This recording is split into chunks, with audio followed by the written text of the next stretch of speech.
basi yale ambayo unatarajia Mungu akupe inshallah, na yale ambayo unayachukia Mungu akuondolee, lakini pia Mungu akulinde na maadui unaowajua na usiowajua. Kwa dakika moja kila mtu aseme hayo maneno, na pia tuombe dua wale ambao tunawapenda hapa wapo. Kwa dakika moja kila mtu aseme na Allah subhanahu wa ta'ala.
Amin. Allah subhanahu wa ta'ala apokee kile ambacho umekinuia. Dakika moja nyingine kila mtu atenia riziki yake. Allah subhanahu wa ta'ala amfanyie wepesi riziki yake. Katika zama zetu hizi, muridi wa leo ukikosa riziki manake unakosea tariqa yenyewe. Kwa hiyo tia nia Allah afanye wepesi riziki yako na isikupelekee ukaacha tariqa. Manake tunao watu tulikopo nao, tumedhikiri nao, baada ya kupata riziki tu wameacha tariqa na wanatuita sisi wa shamba, kisa wao Mungu afungulia. Kwa na sisi Mungu atufungulie, lakini asitufungulie kiasi ambacho ikawa sababu ya sisi kuacha majambo. Atufungulie ili wepesi siku kuendeza majambo ambao wazee wametuachia, na tunaitakidi kabisa na ndio mwenendo sahihi ambao umetoka kwa Mtume Muhammad sallallahu. Kwa dakika moja kila mmoja atenia riziki, Allah amfanyie wepesi riziki yake.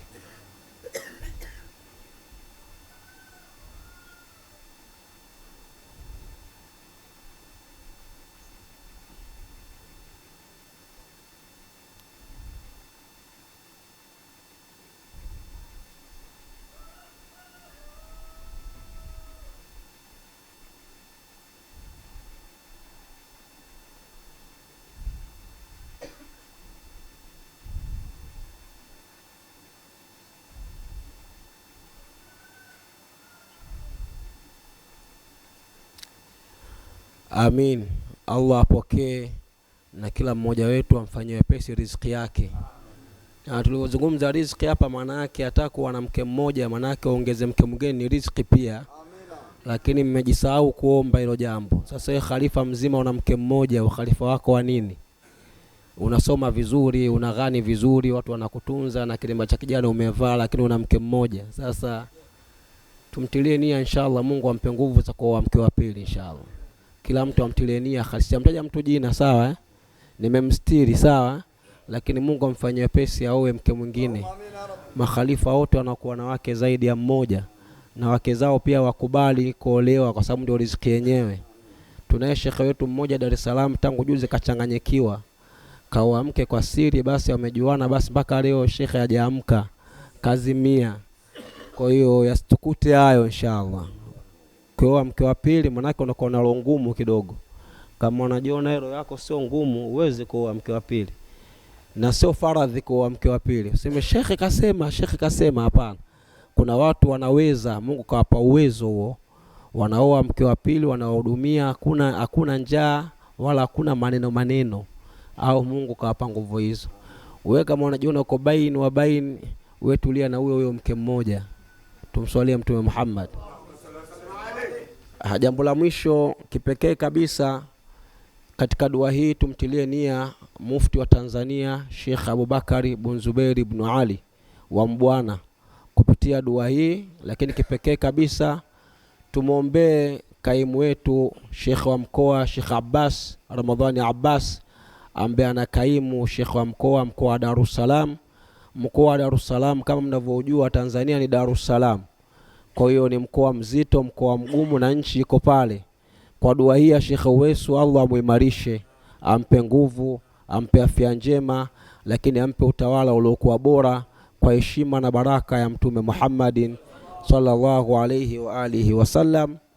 Na nimalize kwa kuwa amezungumza hapa watu wengi. Amezungumza baba yangu pale, Baba Koba, lakini pia amezungumza Sheikh Moto, na mwisho amezungumza Khalifa Abdul Aziz.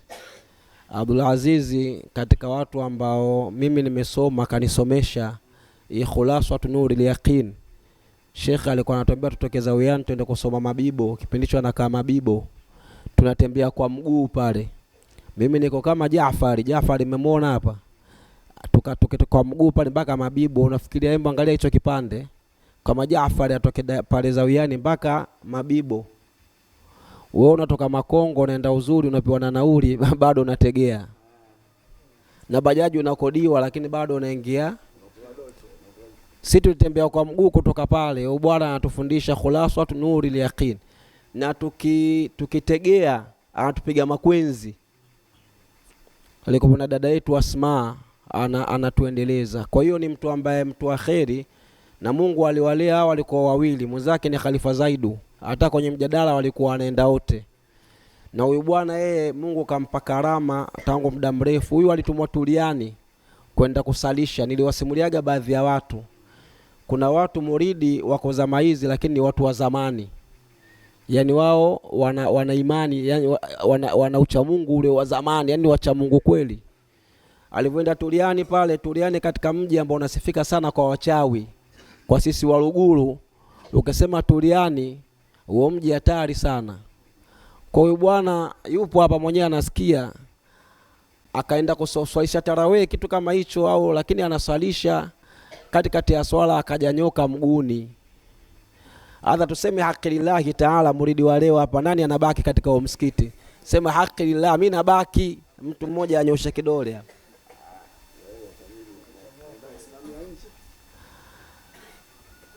Tuliswali siku moja Makongo pale tarawih. Tupiga tarawih subhanallah bihamdihi. Kipindi hicho sasa mimi nilipofika pale mara ya kwanza ikanapigwa juu 30. Sasa wewe ukafika sehemu mlikabadilishia muda huo. Kwa mimi nikawa naenda nazo zile 30 zile zinaenda zinaumiza, lakini sasa mimi ndio imamu kwa naenda nazo. Bahati mbaya bwana nje kali ya bastola Makongo, mji ambao unakaa wanajeshi wengi, matajiri wengi sana. Kapigwa bastola moja juu nje huko. Kumbe kuna bodaboda alimgonga mwanajeshi akawa anakimbia. Akatoa ikapigwa juu pale. Sasa mimi ndio imamu nikasema niachie swala nikimbia au nisiachie. Na akasema nikiachia wanasema da hapa imamu hapa hatuna. Imamu kaachia swala. Lakini nikibaki na kufa bastola hiyo. Kwa hiyo swala ikawa mwanachuoni tunaye anaweza akasema hukumu hiyo swala ilikuwaje. Lakini Allahu wa rasuluhu a'lam. Kwa nikawa na taraddadi hii niendelee, lakini hasa nikifa si nimekufa kwenye swala. Sasa ukifa kwenye swala wewe unataka habari gani tena? Kwa nikawa najiuliza ndani ya muda kadhaa.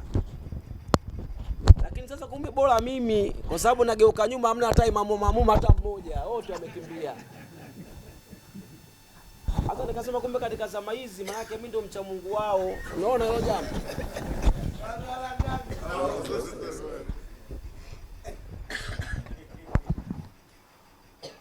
Sasa kuna mzee mmoja naangalia huko sina mtu. Hata wanafunzi wangu hawa hajabaki mtu. Ndio ujue kabisa wanafunzi wanaweza mimi wakaniua mbele za watu.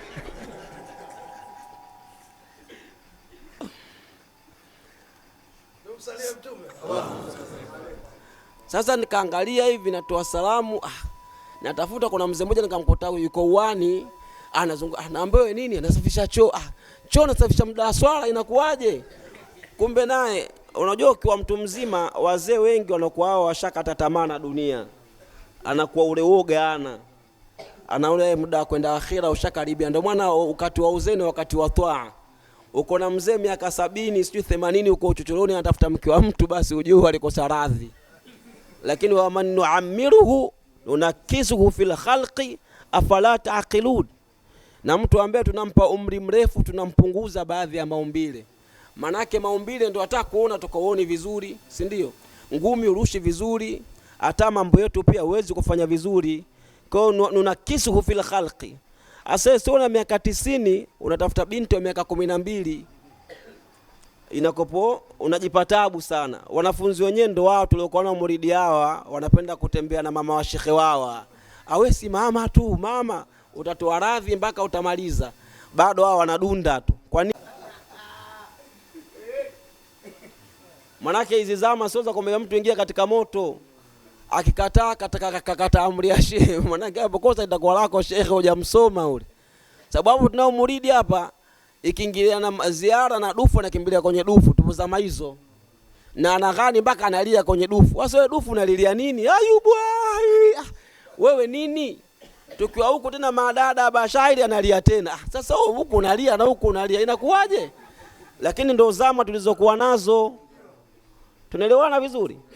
Kwa katika zama hizi kitu kikubwa kwanza ni kuwasamehe watu, alafu kuwavumilia watu. Alafu nyinyi muridi kwa muridi, silaha kubwa ni mpendane nyinyi kwa nyinyi.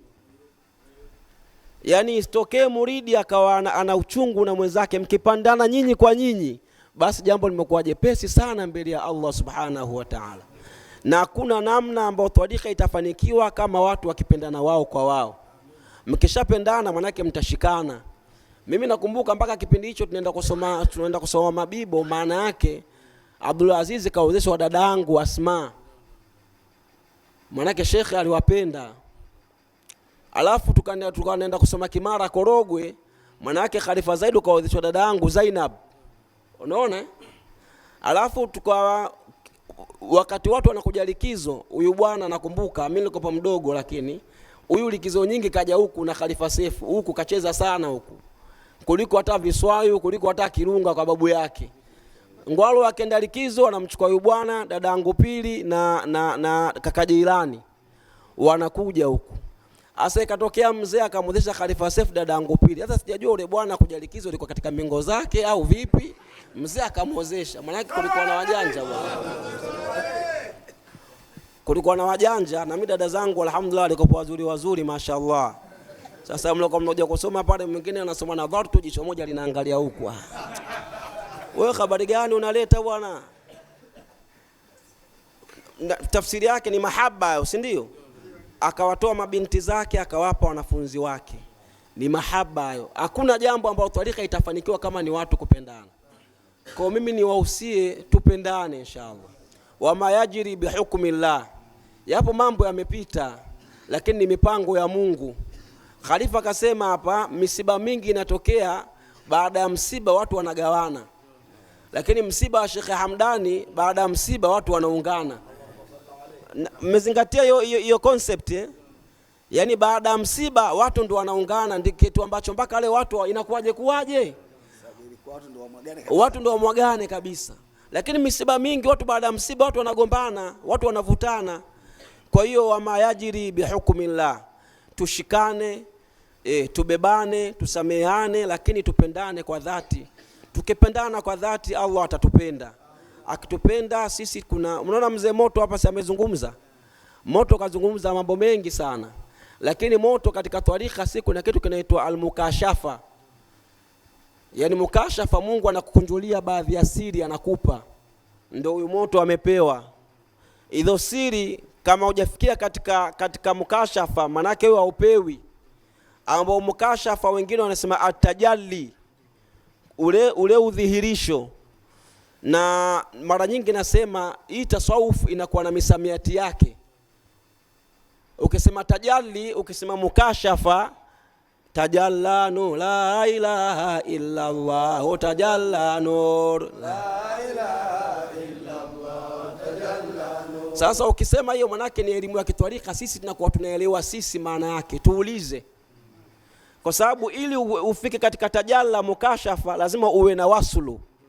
Wasulu maana yake ni ghayatul qurbi min Allah, ni ukaribu zaidi wa mja na Mungu wake. Ukiwa karibu zaidi na Mungu, Mungu anakukunjulia baadhi ya siri, anakupa, si anakupenda. Hata wewe mke wako ukimpenda sana unampa hati ya nyumba, si ndio? Asema Furqani, na yeye bwana hati ya nyumba ya kwako nimekupa yote. Unakuja kukumbuka kakuacha, hii najuta. Kwa nini? Kwa sababu mapenzi, innal muhibba anil udhali, mapenzi asili yake ndio hivyo, analeta utamu afu anakuumiza hayo mapenzi. Sasa ukimpenda Mungu auumii, ndio alwaslu. Lakini hii waslu kwa mtu wa balagha, ukimwambia mal waslu, atakwambia atfu jumlatin ala jumlatin bilwawi, si ndio? Unaatifia sentesi, jumla manake ni sentesi, sawa na sentesi nyingine kwa kutumia wau. Zaidu qama abuhu wa qa'ada akhuhu. Umeona hiyo? Nimefanya waslu. Ni somo gumu mpaka watu wa balagha walipoulizwa mal waslu, wakasema mal balagha, wakasema maarifatul fasli wal wasli. Ukijua faslu na waslu ushaijua balagha nzima. Lakini sisi watu wa twarika wakasema al waslu maana yake ni ukaribu wako na Mungu. Na ndio maana kwenye twarika kuna masiku yanaitwa ayyamal wasli. Yani muridi anakaa khalawa apate asrari za Mungu. Faraa ayyamal wasli kashfa anjali bimafakhiri tadrisi wal fatwa. Aliona bwana mkubwa Said Abdul Qadir katika hayo masiku ya wasli. Fabadaka subhin fi ajaibi nurihi angawi araful ayan radiyallahu. Amekaa katika ayyamul wasli akaona maajabu mbalimbali. Mwanake ndio anapata mukashafa, ambao ukiwa karibu na Mungu, Mungu anakuzawadia hiyo mukashafa. Ndio maana tunaambiaga watu kwamba usihukumu sentesi, kwa sababu Sheikh kasema alfuyudhatu rabbania. Alfuyudhatu rabbania maana yake ni mbubujiko wa kiulezi. Lakini mwana mtu Facebook anachambua kwamba alfuyudhatu rabbania maana yake mbubujiko wa kiungu. Anasema watu wa Qadiria wanaitakidi Abdul Qadir Mungu. Yeye anajua Rabbu maana yake ni Mungu. Sasa kwa nini usiulize? Tumswalie Mtume Muhammad. Sisi tupo, basi tuulize, tuna majambo yetu. Kwa sababu huyu kwenye kusoma kwake anajua Rabbu ni Mungu, tukumbe sio. Sababu Qur'ani hiyo Nabii Musa anaambiwa idhahabu anta wa rabbuka faqatila. Nenda wewe na kaka yako Haruni mkapigane. Asa Haruni Mungu? Mbona kaitwa Rabbu kwenye Qur'an? Sasa ukija kwenye adabu, kumbe kuna kila misamiati na kuna sehemu yake. Kwa wale vijana wangu wale wa form 2, kuna topic inaitwa utata katika lugha. Ni hali ya neno au sentensi kuwa na maana zaidi ya moja. Hiyo lugha ya Kiswahili tu form 2. Ni hali ya neno au sentensi kuwa na maana zaidi ya moja. Kwa mfano ukisema neno kata. Kata maana yake ni eneo ambao kiongozi wake ni diwani, sawa? Lakini kata maana yake kutenganisha kitu kwa kutumia panga au shoka. Lakini kata la kuchotea maji. Sasa hii kata itahda lafdhu wa ikhtalafa almaana. Neno kata umetumia kwenye sehemu gani? Akizungumzwa diwani ukasema hamna kata hapa, hamna kata hapa. Unaona kwa chizi. Sababu pale nazungumzwa eneo anatakiwa diwani. Mtu aliyekuwa msituni akasema lete kata, ukaanza kutafuta cha kutilia udhu. Huyu kweli chizi huyu. Mimi nataka panga. Neno kata. Na ndio hivyo neno wali. Ukisema wali, sisi watu wa twarika maana yake ni makamu. Tukisema Abdul Qadir waliullah maana yake ni mtu wa Mungu. Ala inna awliya Allahi la khawfun alaihim. Lakini faqihu mwanasheria akizungumza wali maana yake ni babu. Wesu waliullah. Wewe bwana, wewe jaeka bwana, jo lako bwana. Wewe nini bwana jaeka? Wesu tunakubali waliullah, lakini amuozeshi binti yangu hapa. Inakuaje habari hizo? Tunaelewana vizuri? Kwa hiyo wali, mtu wa twarika, mtu wa tasawuf akizungumza wali kwenye Qur'ani maana yake ni maqam. Na Mungu asema ala inna awliya Allahi la khawfun alaihim. Ambao kizama zaidi au mawali, kuna aina za mawali. Kuna nukabau wako 300, kuna nujabau wako 70, kuna budalau wako 40. Inna budalaa ummati 40 rajula. Hakika wale mabudala wa umma wangu wako 40. Sasa hiyo elimu ya tasawuf tuulize, sisi tutakuelekeza. acha kuropoka ropoka, unatia aibu. Na ndio maana hata watu wa kawaida sasa hivi kule mjini kuna eneo limekuja winga. Ukisikia Sheikh kazi yako nini? Mimi winga tu. Winga maana yake wewe una kazi yoyote.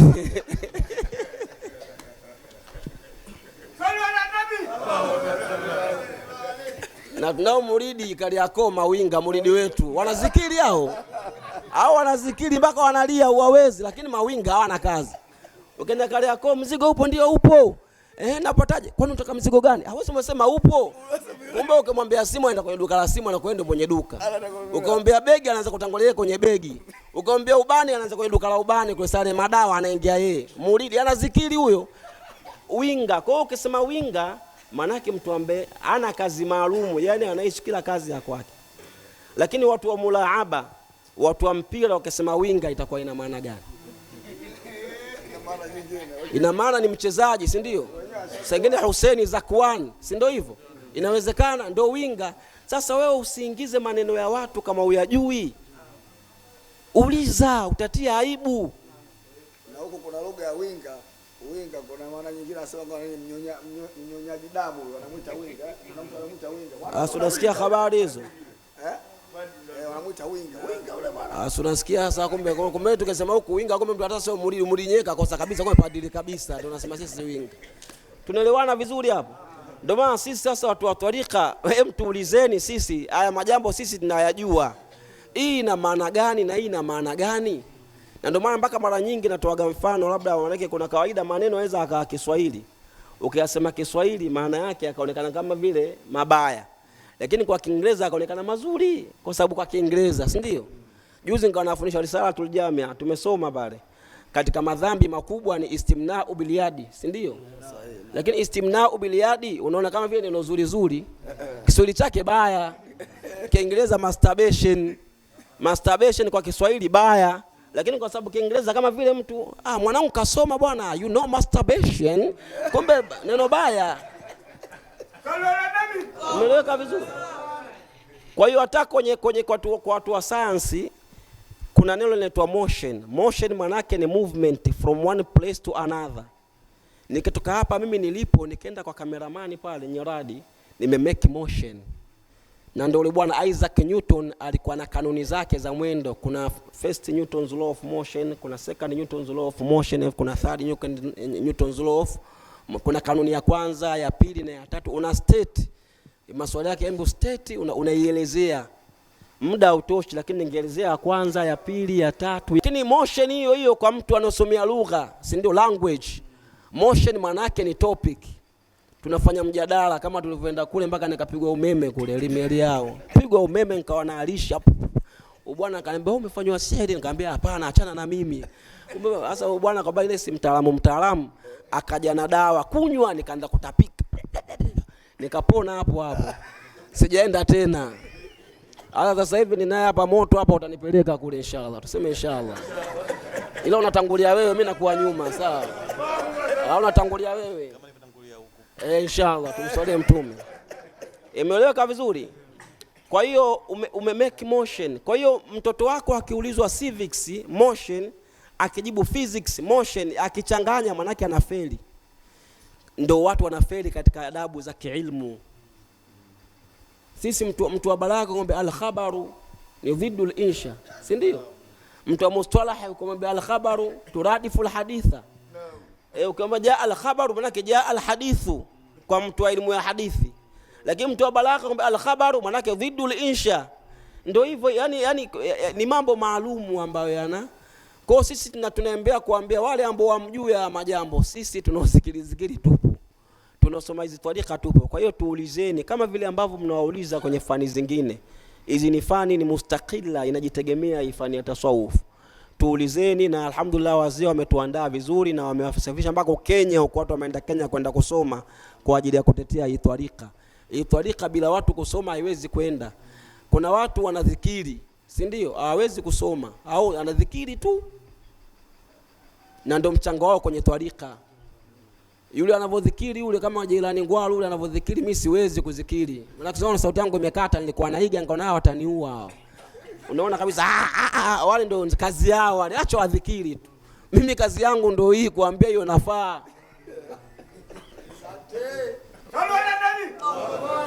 Na nyinyi ambao kina Shabani Magindu nimewakataza nyinyi msidhikiri. Nyinyi kazi yenu nyinyi someni, mkisoma wale wanasikia raha. Au umedhikiri unaitafuta bayatu uipate. Nani atasoma? Sauti imekata. Kwa hiyo waachie wenye kudhikiri wadhikiri na wanasikia raha kwenye jambo lao. Na wewe unesoma soma. Wewe unaodhikiri usimroge anayesoma. Mbona sauti yake nzuri sana? Na wewe usimroge, mbona anadhikiri vizuri sana? Kila mtu acheze sehemu yake, hii tariqa inaenda inshallah. Tuingie katika dua, tuendelee. Tunaelewana vizuri muridi? Khalifa Taji, have you understood? Are we together? Sema yes. Namna hiyo. Umetamka vizuri hiyo yes kama wa mlimani vile. Kumbe wanatokea Tambu. Sallu ala sayyidina Muhammad.